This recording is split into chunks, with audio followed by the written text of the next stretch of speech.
Okay, Larry, you're going to talk about drug and alcohol policy? Yes, thank you. Good morning. Yep. Welcome 2018, huh? Yes. Well, I'm here this morning requesting your approval for an update to our drug and alcohol program. This was precipitated by the U.S. Department of Transportation had notified us that they were going to require testing for 4 of the new semi-synthetic opioids and the problems that they obviously have created. So with that in mind, we notified all safety-sensitive employees that there was going to be an update via memo that they had to sign for in December, but it was done right after our other board meeting. So this went into effect January 1st of this year. And the FTA, as they conduct every 3 years, they require a triennial review, and part of that was that we had to have board approval for our plan so that it was followed up on, and also that it was effective as of January 1, 2018. This will not result in any change for our 2018 budget, but I can see probably future cost increases because we've been dealing with our occupational center here, and they're talking about it that depending on how many incidents that you run into, that the MRO is going to have to make a determination whether or not they were on a legal prescription to use these drugs.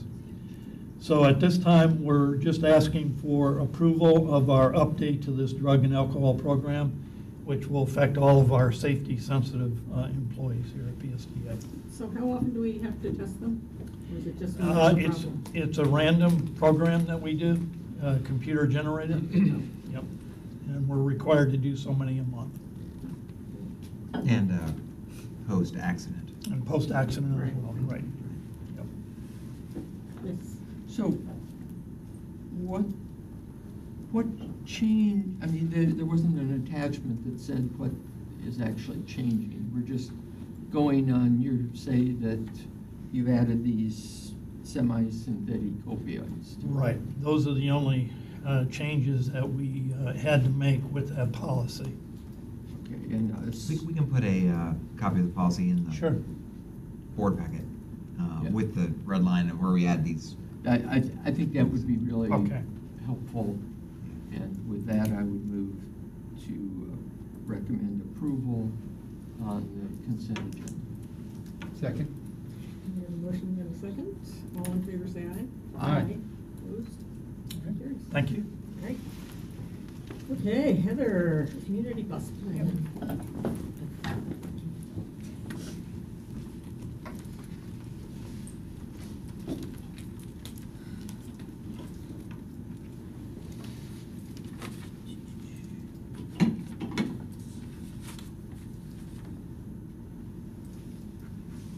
Sorry.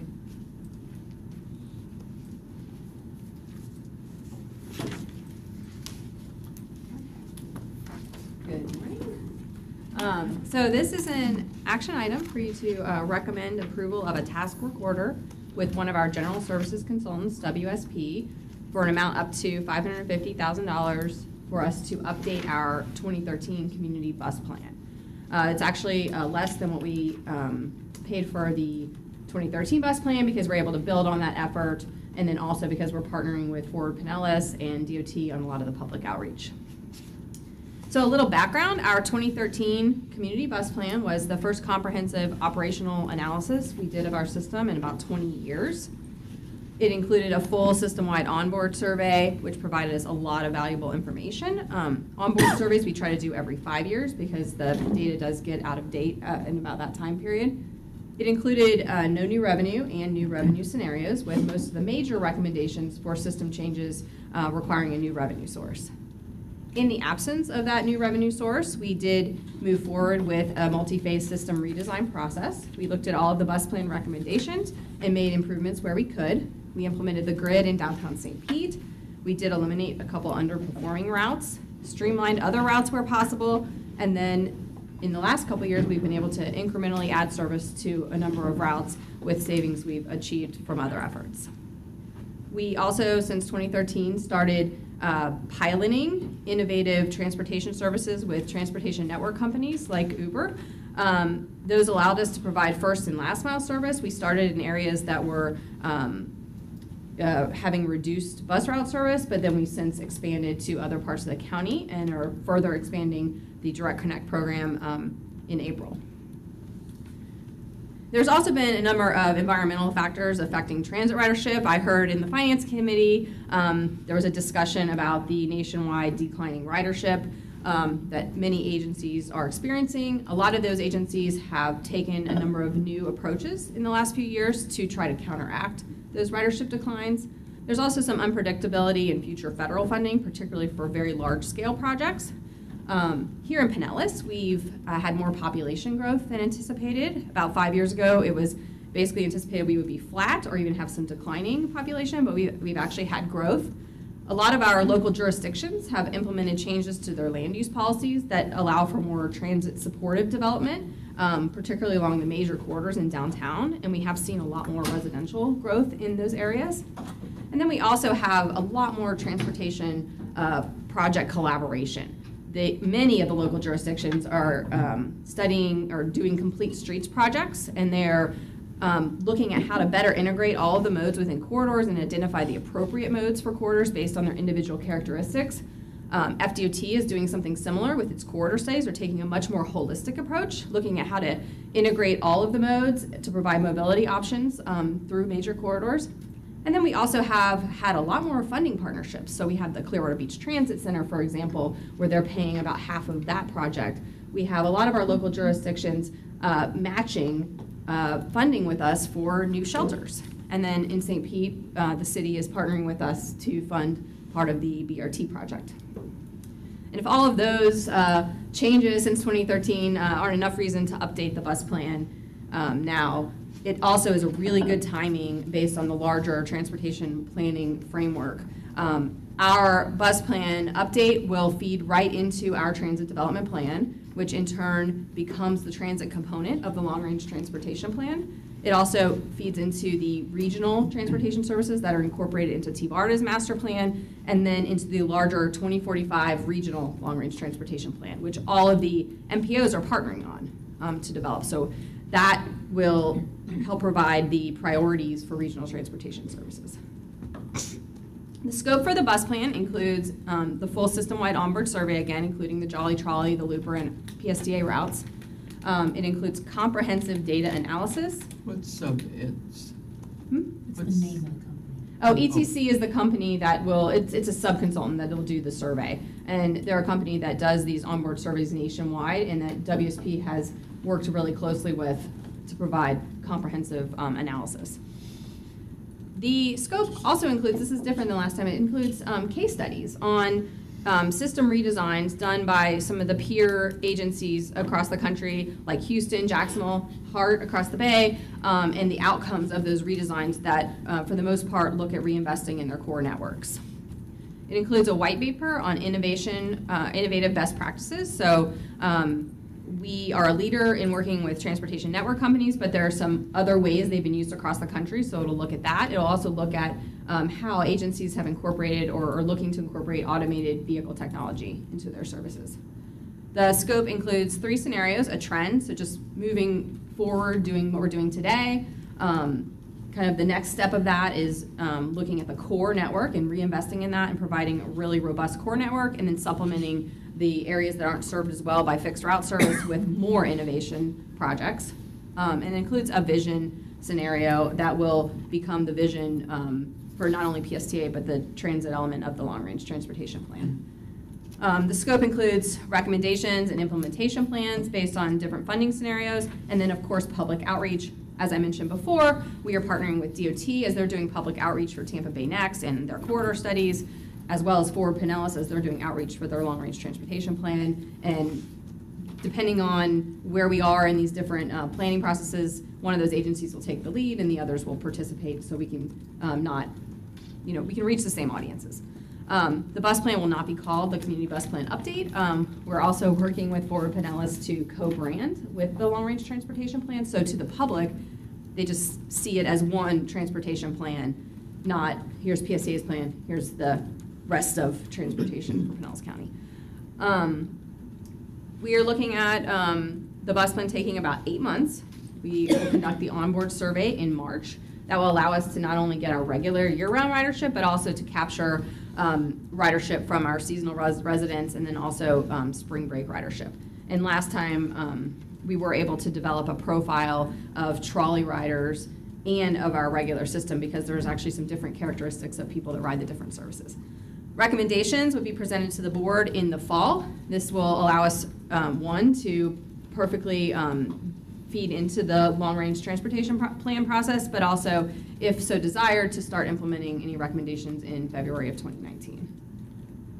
So again, this is an action item to approve a task work order up to $550,000 with WSP for the community bus plan update. And this is included in this year's budget. Yes. It is included in the budget. Two questions. Was WSP the folks that did it the last time, or are they a new? They were actually previously Parsons Brinkerhoff and are now WSP. They worked with us on the downtown St. Pete grid redesign, and we were really impressed with their analysis of the system. It was focused in St. Pete, but so we decided we'd like to move forward with them on this. Last time it was done by TMD. The last community bus plan was done by a different firm called TMD. Right. They're out of California. WSP, we have a local presence that we work with, and then the folks that'll focus on this are out of their Cleveland office, and they've done similar efforts around the country. And how much did we spend on the last community bus plan? $700,000, 5 years ago. 5 years ago. I So don't Cassandra's especially pleased that we are much less than that. I'm not sure Al can count this towards his 3%, though. I think that's Heather's 3%. I think there's more than 3%. Yeah, exactly. And then, yeah. Any other questions? Okay. Entertain a motion to Move move this approval. thing on. Second. We have a motion and a second. All in favor, say aye. Aye. Opposed? That Carries. that Thank would you. be as a consent item or an action item? Action. I think that this is an action item. Okay. Yeah. I know that, What's next? Other board members would be yes, interested in. yes. Yeah. Oh. Okay. It's too pricey. Well, also because we want to kind of highlight it. This is what we're Right. going to be working on.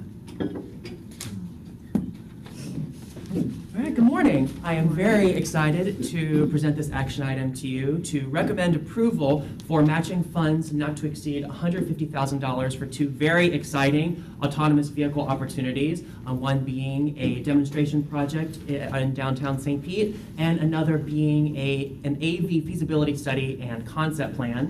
At the previous planning committee meeting, I briefly spoke about what our research into AV looked like and some findings that we had and what we could potentially do going forward. And so today I'm here with concrete action to move us forward into the field of AV technology. So the first opportunity I would like to talk to you about is with the engineering firm AECOM.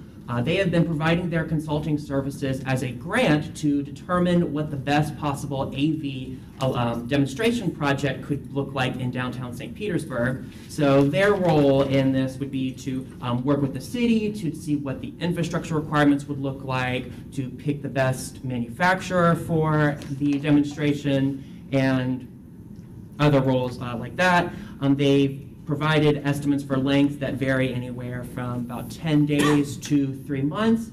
And if funding is approved for this, we could launch a demonstration in downtown within the next few months. So that is opportunity number one. The second opportunity is with the engineering firm Stantec.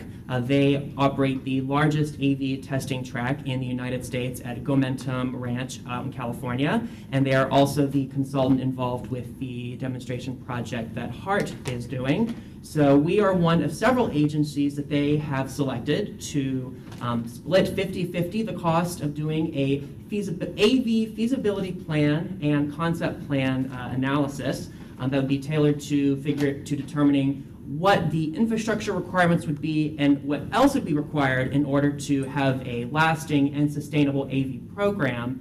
And since the demonstration project would be in South County, this analysis would be particularly tailored to looking at North County areas such as Clearwater and/or Dunedin. And so those are the two opportunities I wanted to mention to you. So as I said, this is an action item to approve matching funds that would exceed $150,000 for both of these great opportunities. And I know I spoke briefly on it, but I would be very happy to take any questions that you have about either of these opportunities. Yes, yes. I think I saw a reference that Tampa was also working with Stantec, Yes. and that their autonomous vehicle pilot was not moving forward in the Yes. schedule. I believe most of the issues with their pilot has to do with the vehicle manufacturer, and their vehicle was not, because of their manufacturer selection, unfortunately, they were not ready for their projected start date. So it wasn't technology, it was just getting the vehicles. I believe so, but I'm not sure of the details, but yeah, from my understanding, it's mostly to do with the manufacturer. They're still going forward, they're just leaving. Yes, I think it's just delayed. No, Oh, they it's have not? canceled, they have canceled that contract. Oh. So, but the issue that they were having was the manufacturer of the vehicle, not the engineering firm that was the prime. And so in this case, we have an opportunity to get work as sort of a grant at a grant level with that engineering firm who has a lot of national and international resources that are in the AV space. I think they just poorly selected a partner. Won't happen again. So they're not going back out again? Well, I don't know that. The Hart staff said at their board meeting earlier this month that they still plan to bring a pilot forward in 2018, later. I just heard they canceled the contract. Oh. Learning something. I don't know how they're gonna do it. Yeah. I just heard they canceled the contract, like 30 seconds ago. 30 Yeah. seconds, okay. I just know that they So said that. how does this fit with the 50,000 that was mentioned at the last meeting? So that the- autonomous vehicle grant, So is the- it now being increased? Yeah, so 250? the 50,000 would just be for the Stantec opportunity, whereas the remaining $100,000 would be allocated towards actually getting a demonstration project out onto the streets. Okay, so it's for a total of 150, Yes. not that 50 plus another 150. Correct. Correct. Okay. Coming from this saving, the capital savings that we identified by buying the buses, 2 years of buses into one, we had presented, Right. or I had ballparked it at 50, but then the opportunity for a real-life demonstration came up, and Jacob got some estimates. So the original 50 was really more of a conceptual planning Yeah. design test versus this is, here, we're actually going to put autonomous vehicles on the road so that people can see, the Yes. community can see how that Mhm. works. That's what we're talking about here. Yes, now one is just like a demonstration project just to get a feel for it and ideally get some meaningful data collection. And the other would be a very detailed, comprehensive study to determine what the long-term infrastructure requirements would be and how to make a sustainable AV program. Okay. But they wouldn't be looking at what would be the best places to do that in the county, or? No, they would. I mean, I think we're just looking for a focus on North County since our demonstration is in South County, but I mean, there's anyone's game.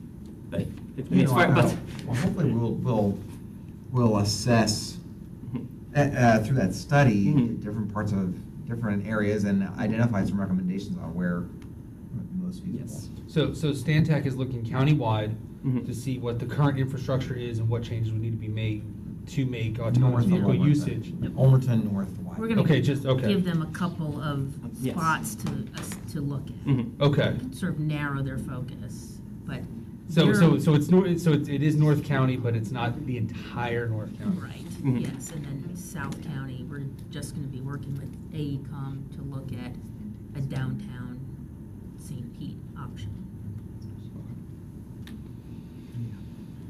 These vehicles are low-speed vehicles at this point, so. They should be, yes. Yeah, so they only run, they have a top speed of something like 25 miles an hour, and you would not want to be standing in it at 25 miles an hour. So just the type of vehicle, it lends itself to a downtown slower speed as an initial pilot.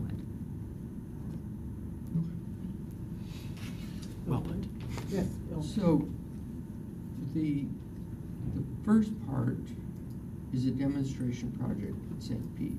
Then the feasibility for North County, we're talking 150,000, then they're matching that with another 150,000? Well, Stantec is matching 50,000 with about another 50,000, and AECOM's match are their consulting services. Okay. So, plus 50. So but you mentioned that the 50 plus the 50 was the Stantec conceptual, then the 100,000 was the pilot on the street. Did I hear that correctly? Yes. And then how is the North County feasibility study, is that in the first 50 plus 50 or? That would be, well, that's in the last item with the Stantec. That's just in 50. Yes, 50 plus 50, Mhm. right? And our 100, which would be rental of vehicles, right? But the feasibility side of that would be handled by AECOM. So we don't, because we're putting the money into the demonstration, not the feasibility in South County. So they're giving an in-kind We're giving in-kind. for the In-kind, engineering and study yes, part of it, okay. Right. Okay, so AECOM is the first one. Then the North County is, Yes. and then, so that's the 50 plus 50. Yep. Okay. All right, thank you. Okay. Any other questions? That's kind of exciting. Yeah. All right.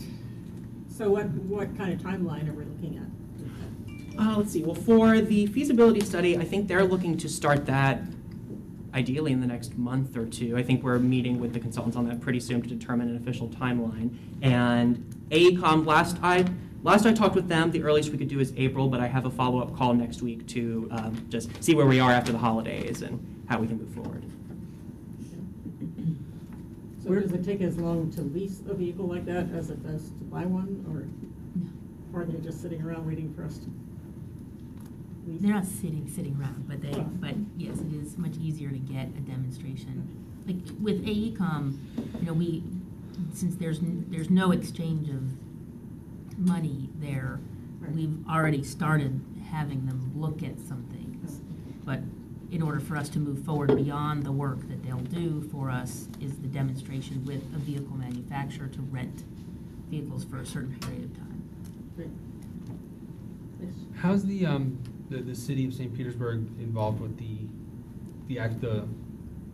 vehicle on the ground study part of it? Are they contributing anything? Let's see. I think we'll be having talks with them soon. Our consultant will meet with them to determine infrastructure requirements, signal changes, and approving the alignment. We've given them sort of a high level, here are some issues that we see and some things that you'll have to clean up. So when these vehicles go down the road, shadows are really important. So some of the landscaping, depending on the route we choose, some of the landscaping may need to be trimmed, and that we would ask the city to help us with that.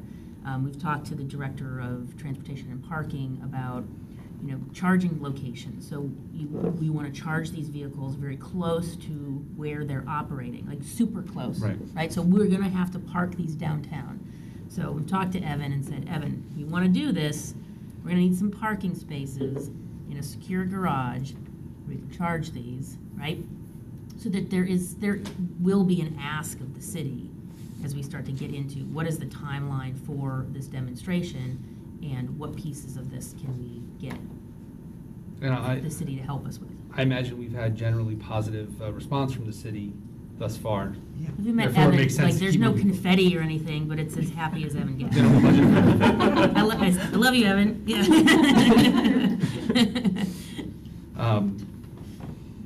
Okay, and I realize probably with the demonstration phase, it doesn't involve the looper at all, but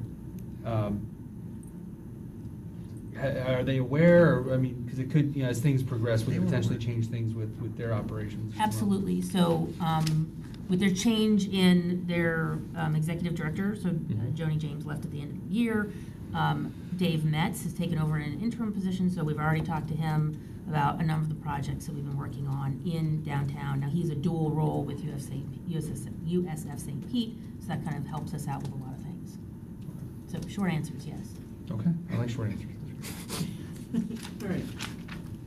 Any other? Yes. I would just like to report to you all too that Commissioner Gerard and Patty Johnson and I were in Tallahassee yesterday, and I did present this, mention this project to the senator, or I think he was actually the lead staff for the new chair of the Florida Senate Transportation Committee, because he told us that he had just spent a vacation staying at the Vinoy in St. Pete. And so, and I can't remember where he's from, but he's not from, he vacationed here. And I said, oh, well, we're looking at an autonomous vehicle pilot from the Vinoy to the Dali. Right. And he kind of dismissed that. And he's like, oh, well, that's so easy. It's a straight line to the Dali from the... I think he was being funny. Well, trying to be funny. He's like, he wanted it to go to the Don Cesar. No, he wanted it to go to the Or somewhere. Ringling Museum. Oh, yeah, to the Ringling Museum, yeah, yeah. Clearly, he's not from this area. He wants apple pie. Over the Skyway Yes, Bridge. yes, yeah. That's what he... Someday, The Ringling. someday, in the very near future, we will have that. Technology. That's the magic future line? That's the magic Okay. future. I mean, the technology is evolving very rapidly, so it could be here sooner than we think. Okay. I'm sure Branda's will love it. On that note, move approval. Second.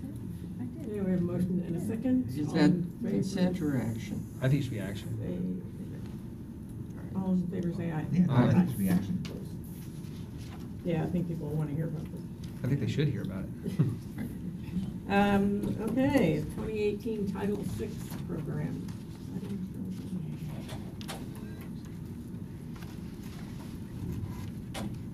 Maybe not our meeting.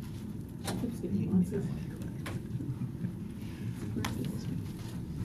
Okay, for my second action item, we're recommending approval of the latest Title VI program update. This is part of FTA guidance to meet the requirements of Title VI of the Civil Rights Act, and this is a update that we have to do every 3 years as mandated by federal law. So I'll just give you a high-level overview of what the document is, and just what it consists of. So like I said, this is just a triennial requirement. There are two major components to this. One is to update any civil rights-related policies and procedures as outlined in any FTA guidance. However, since there has been no new guidance released since 2012, these policies and procedures are largely consistent with our previous program update. So all that was really changed and done in this analysis was an analysis of new demographic data, as well as analysis of major service changes and fare changes that have occurred since the last program update was released in 2014. And we also have to look at our distribution of amenities and services. So as I said, this is part of the Civil Rights Act of 1964, in case you wanted to know the year on that. And the statistics on the bottom are just a very high-level overview of the types of data that we have to look at as part of this report. So for example, there's a lot of analysis of minority populations throughout the report, which is included in your agenda packet. So about 24% of the population is of minority status, which is about 217,000 people, just as an example. And we also have to look at the distribution of our amenities and services and make sure that they are distributed equitably among Title VI populations. So for example, our shelter count has actually increased from 574 in 2014 to 641, which maybe is in large part due to the success of our shelter match program. And about over half of them serve high minority areas. We also had to look at our bench count, including many of our JC benches, and almost half of them do serve high minority areas. We also had to look at our service changes in the last 3 years, and over that period of time, we have had 3 major service changes, and from the analysis of those service changes, there are no adverse effects created for any Title VI communities. We also had a fare change in October of 2015, so we have to run analysis of that and make sure we are within compliance with our policies. We held public hearings that were in compliance with federal law and the policies and procedures within our program. And with the analysis conducted, it was deemed equitable based on the policies that are outlined within the attached report. So we are recommending approval of this program to be submitted to the FTA by the end of this month.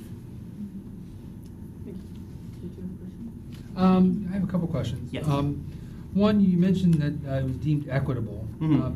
Do we have a better definition of what equitable Yes, let's say is? so for any fare or service change, it's essentially looking at, are the changes for a fare or a route, are they disproportionately affecting Title VI communities when compared to the overall population? And there's a threshold of about 10 or 15%. If it's affecting them 10% more than the general population, then we would have to look further into that. Okay, so as long as it's affecting everyone the same, Essentially. or proportionally the same. That's it. First we look to see if it percent. meets that threshold, and then if it does meet that threshold, is it created an adverse impact? And so that's what really matters. And there were no adverse impacts created through our service changes. It almost seems like there'd be a positive impact with all the. Yes, actually, so it was funny, when running the analysis, a lot of our routes had like 10 to 20%, or maybe 20% difference, but then it was actually a positive benefit because there was added service in some areas. Well, and For increased service. TD passes. Oh yes, and that is also mentioned in the program update as well. Also, on slide 3, and it's really more just a question. Yes. So we say that 72% of the population is served by, or the routes serve 72% of the Title VI population. Wouldn't we expect then to see shelters and benches also serve about that same proportion of the population? Not necessarily. Well, shelters and benches tend to be concentrated in, I mean, they're throughout the county, but they're especially in, so like, in maybe downtown, for example, there would be lots more benches than there would be in, say, Oldsmar. Thank you. I was just trying to think of it. There's so many municipalities, so hard to choose one. And then whereas the route serving a Title VI population, that's looking at the geography along the whole route. So basically what that means is if the percentage population that lives within that route is greater than the county average, then, so we're looking at minorities, for example, a minority route would be a route that's population is greater than 23.6%. Okay. Within its service area. There are actually some cities, Largo included, that doesn't allow those JC benches because of their sign ordinances, so I think there are other areas like that as well. I just want to make sure, anyone looking at these numbers, obviously my first take was that, if we're serving 70% of the population, but we're underserving on amenities for that population, is that a disproportionate value to a different population? I think they're just separate analyses. We look at the routes and compare, and then we also look at amenities and look how they serve minority communities compared to the general population. Well, and I think one factor is Oh, yes, and also that- that, yes, that too. different municipalities have different rules as far as what can be in those municipalities, and that will throw off numbers as well, which is not known just by looking at that number. Yes. So- Let's say there's lots of more detail included in the program update in your packet. Lots and lots. There's a challenge, there's a challenge and a benefit for transit to look at Title VI. And for transit has so many more benefits for these populations than other transportation service providers. So a highway system has to go through similar analyses when they put new lanes on the road. When we put in our new fixed guideway services, there's as much benefit to having a station in a low-income area as there is to, changing the way the neighborhood functions, right? So you're making a change, but you're making a benefit. And so in transit, we have the added opportunity of talking about those benefits with Title VI that maybe others don't.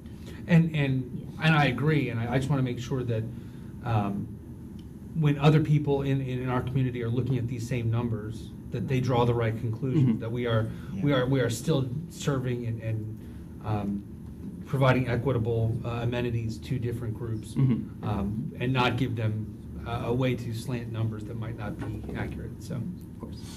So somewhere you have a statistic in there about what proportion of our shelters covers the low-income areas and as opposed to the higher-income areas and all that. Yes. Yes. Well, and that exact sort of communications issue came up a year and a half or so ago with the St. Pete City Council, where we were presenting a proposal to add bus shelters, and we presented a map to the City Council only of where the shelters were going to be added, and almost all of them were like on US 19. And then some of the council members said, this is a horrible idea because you're not putting any in the minority areas of St. Petersburg. And you don't have any shelters in the, they misinterpreted the data. Because, like, those are the only shelters in St. Petersburg. Right. Like, oh, no. Then we went back to the next council and showed them the whole map of where every shelter was, and there's 400 of these 641 are in St. Petersburg. Well, all over the place. and that's really my point, is it's very easy for people that don't look at this all the time to look at some certain numbers and draw conclusions that are not accurate, just like I did. Yeah. I'm not excluding myself. And so the more these things can be explained and demonstrated to being additive to the community, it just makes it so much easier, and it's one less thing to have to struggle with in the future. No, you're very right. Yes. The one that I caught my eye was the JC benches. And it's actually Metro Media, isn't it? Metro Bench. Metro Bench. Yeah. And JC. For-profit business. It's a for-profit business, not a, and so I would suggest it should be called what it is. Okay. And the other thing is that so many of their benches, at least in North County, are at an existing bus shelter, and County. they are oriented so that you can't get to the bench unless you walk in the grass. So Right over here. they're, I think they're just kind of a scam, really. When They don't maintain them, and a lot of times they're in the dirt and they're, Yeah. people can And- sit on them, they're slanting, so. And if we're gonna have them, they should be in a location which is accessible. They shouldn't be immediately adjacent to a existing bus shelter if we don't need additional capacity at that shelter. And so I think our net promoter score would go up if we had more discipline applied to the metro benches. Well, so what is the relationship between PSTA and Metro benches, though? None. Is there none? They have a contract with the county? The county. City, well, county or the city jurisdiction. The bench, the Metro Bench Company, I think, is an agreement with the county. And then there are advertising ordinances in every city that are different. Some prohibit all advertising. Some, like Largo, they do have these Metro benches. They do have these JC benches in Largo, I know, and they have restrictions on the number of advertising shelters. But we didn't let them put those wood backs with the big signs on them. At least we didn't. Right, We in right. Largo versus we in We county. in Largo, yeah. Right, the number is only like 12. There's only 12 existing advertising shelters in Largo, and that number, But those shelters are PSTA. those are PSTA, yes. Yeah. The benches is a different subject. And I know maybe 5 or 6 years ago, the county contacted PSTA and said, how do we clean these up or get rid of these? And we looked it up and they said, well, turn around and the problem is you. We would like you to fix them too. I don't know. Well, we'll look into that. The JC benches are in every major community in Florida. And they all have the same issue. Right. Yeah, Sometimes it's they're all in the ditch. the Lions Club, sometimes it's the Boys and Girls Club, sometimes. Well, they find a nonprofit cover Right. for the business that they're doing. Right, so then the MetroBench contributes money to those organizations. Same thing they used to do with bingo powers. They'd have a nonprofit recipient of some funds, and that's how they operated under the radar. It's been almost 20 years that I was the president. We'll look into what's happening with that. I'm sorry, that just was the subject, you know, you triggered one of my hot buttons. I didn't know you had hot buttons. Well, it's kind of lukewarm. Yeah, it's cold outside, so it's lukewarm. Well, I mean, okay. I think it's interesting that the strategy behind Title VI also applies to roads, which gets to the pedestrian overpass at Harn, for instance, for bus riders, serving low-income housing on the east side of 19, which is continuing to move out. Their DOT's construction or solution to that. I will throw in one additional disclaimer. I believe in our previous update, we did not include the JC benches, and I did not know all of the lovely intricacies of JC benches that I have learned today, so I thought, why not include them in our analysis since they're out on the street? Well, one of the reasons is that they're sort of substandard Mm-hmm. benches. Yeah. Maybe that's why we haven't included it. Mm-hmm. However, from a public perception, you know, are they perceived to be part of the PSTA system or Mhm. not? Absolutely. So if they are, then we do need to include them, but then Mhm. have to figure out some way of imposing some sort of standards. Yeah. Okay. And the advertising benches are placed not to serve minority communities. They are Consumers. placed for eyeballs driving by. Yeah, Well, I sure. mean, these two things kind of go hand in hand in that we place shelters and benches at locations that have high ridership. Right. Okay, so the average income of the people who are riding, is lower than the average income of the county. So, I mean, it's sort of, without working too hard, we're serving those communities because those are the communities that are riding. But the JCs may not be doing anything like that. No, They just wanna get they're their focused signs on out there. impressions If you took Right. because the they JC don't benches advertise. out, the data. percentage would go up. That's very likely. Oh. Yeah.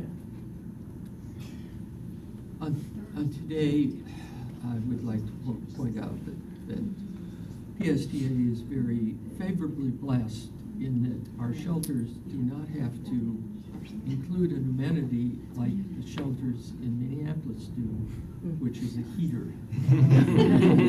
Yes. Yeah. Okay, any other questions about the Title VI report? Okay, we don't have, do we need to approve that or something? Well, Yes. Move to recommend approval. I think this could actually go under consent. Yeah, that'd be great. I agree and I second. All right, we have a motion and a second, and I'll look into those benches, and how the county approves those or wasn't even aware that we approved them. Have to vote. Technically vote. All in favor? Aye. Aye. Aye. Okay. Future meeting subjects. Brad? Have anything? Sandra? Hot potato. Yeah. I think we'll be coming back next month to this committee with the first quarter scores, performance scorecard. Yes, we've got have a proposal to the city of Clearwater for our spring break service promotion. We'll Oh, be yeah. starting our spring training service promotion in Dunedin. We've got BRT moving along with some station workshops that we're having with USF St. Pete. They've been a great partner in our electric bus program, so we can locate our charging station near their new residence hall, near in the Innovation District. So, you know, we've been working on that, so you'll start to see that. In March, we'll go up to Washington to talk about Central Avenue BRT. I think next month to this committee, although it might feel like old news come Friday afternoon, but Friday morning is the TMA, the Transportation Management Right. Area meeting. The unfolding of, So that could be a really interesting meeting tomorrow. Expect a lot of public participation because of the news article last week. And we think that Pinellas is favorably poised to continue to be the catalyst county, meaning that we have the Central Avenue BRT, and we could also have some solutions for the start of the regional system with our connection from downtown to the Gandy area. so I have a question. Somebody asked me the other day, and I couldn't answer it, about the Central Avenue BRT.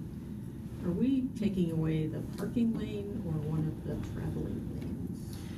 So Commissioner Welch has asked this question Yes, a couple like- of different times. Okay. We have the plan sheets, so you can look at all the way down the entire corridor exactly what's happening. We have done several traffic analyses over time. We've done one, the city's done one, about that third travel lane. So because we're on First Avenue North and First Avenue South, Right. you're essentially talking about a 6-lane section of roadway, even though it's separated. We have looked into what are the biggest issues in terms of the travel, and we are using a travel lane. So we were using a through lane, converting it to a bus and business access. So the business access portion allows the turns to continue. So you'll have 2 through lanes, which is, there's plenty of capacity out on First Avenue North and First Avenue South. Understanding you're dealing with a grid system, you have Central Avenue as well for your slower, more local travel. And there is no significant traffic impact by taking that through lane and not allowing through traffic anymore because you're maintaining the turns. If it was a bus only, no turns, then that would be an issue. Does that block access to that parking lane that's there, or? No, So you still have access through the bus lane to get to So the parking? so for the general cross-section, and Asking for again, that. it depends on where you are in the project. We'll have some areas where we will take some parking because of the way the bus travels or the width of the right-of-way. Because remember, we're staying curb to curb, we're staying within the right-of-way, okay, for the most part. A couple of little tiny pieces, but to stay curb to curb. So for some sections, there will be some parking taken, but we're trying to maintain the parking. We had a discussion about we need to have that lane that the buses travel in to be a little bit wider for the actual vehicle. So we worked with the city and working with some of the neighborhoods on, well, what do you want to see here? Do you want to see us keep the parking, or do you want us to keep the bike lane? Because we can move the bike lane to Central Avenue. And there's a trade-off there, but our goal is to stay within curb to curb. Some of the neighborhoods, the city's original proposal was to eliminate the bike lanes that are on First Avenue North and South and have the bike lanes go on Central. Mhm. And then the city, then the bikers got upset with that. So they changed their mind. They said, we'll keep the bike lane, we'll eliminate the parking.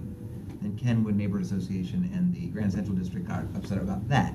Well, yeah. So as of a week ago, the city had done a parking analysis, or I don't know how, they did some kind of parking analysis, and they've, like Cassandra's saying, now it's like a block by block decision on what parking spaces are gonna be preserved.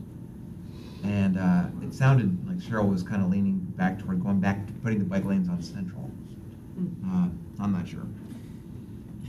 As long as they don't go That's central, a then over to real-time first, then update back on that central, then over to question. first. Right, so there's some It's a slalom bike. But then really, the conversation is from about 34th east, right?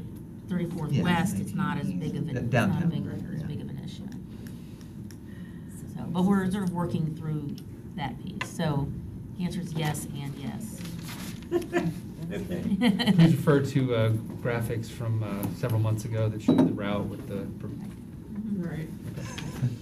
So all of that is on our website, and Oh, we've okay. worked through the MPO staff to make sure that Commissioner Wolf knows that it's on our website and available to the public. PSTA.net. PSTA.net. Yes, Bill. The TMA meeting, that's here at PSTA? Yes, Yeah. 9:30. And it goes until 2, it's a long meeting or something? Yes. It is, and will we have representation there? Yes. I mean, okay, Janet will be there. Commissioner Long is gonna be there. she will be there, great. The other thing, the spring break Clearwater system, will that be, I think I heard that would be starting mid-February? Is that right? Proposal is to start Monday, February 19th and end April 29th, so about 70 days, which is a little bit longer than last season. We use the Clearwater City Hall lot and the Harbor View Center lot. Riders who park and board the trolley system at either of those two stops would get a free day pass that they could use on the beach and to return to their car. We've also been working with the Clearwater Ferry on making sure that their information about their services is included in all our marketing materials. And PSTA is going to contribute to is there an additional cost to doing this? Where the passes is an additional cost? Well, we, Or, It's all lost revenue. putting the passes aside, we looked at what is the additional incremental cost of adding the distance to circle around to the parking lots, as well as have additional vehicles out there because of the traffic. We want to make sure that we're maintaining our frequency and maintaining our service schedule, so we add vehicles in so people aren't waiting. And so those costs, and we would split, our proposal is to split those service costs 50-50 with the city, with PSTA providing marketing and the costs related to that marketing independent of city contribution. So we're kicking in a little bit more. I'm waiting for the number. I'm just wondering whether the city council is going to have to approve that? Yes, January 29th, it will go to the city council for a work session, and then that following Thursday will be for the meeting. Okay. Just in time. Great. Okay. Thank you very much. Any other business to attend to? Okay, we are adjourned. Thank you for coming. Thank you. Thank you.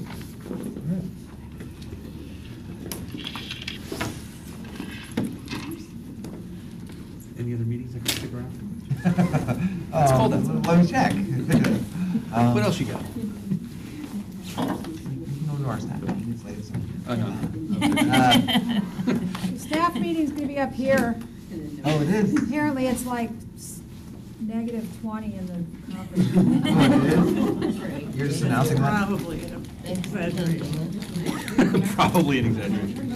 A reminder that our board meeting is not next Wednesday, it is on Monday the 29th. I wonder if that was. Yeah, I thought that was a mistake. Why did we do it yesterday? Well, Do you have a coat? It was in the 20s I live in Florida, I don't Tallahassee, need a this coat. feels- yeah. I wore it Wow, for I knew 2 days. you were a sold strong all my person. stuff I didn't before I came realize here. you were that tough.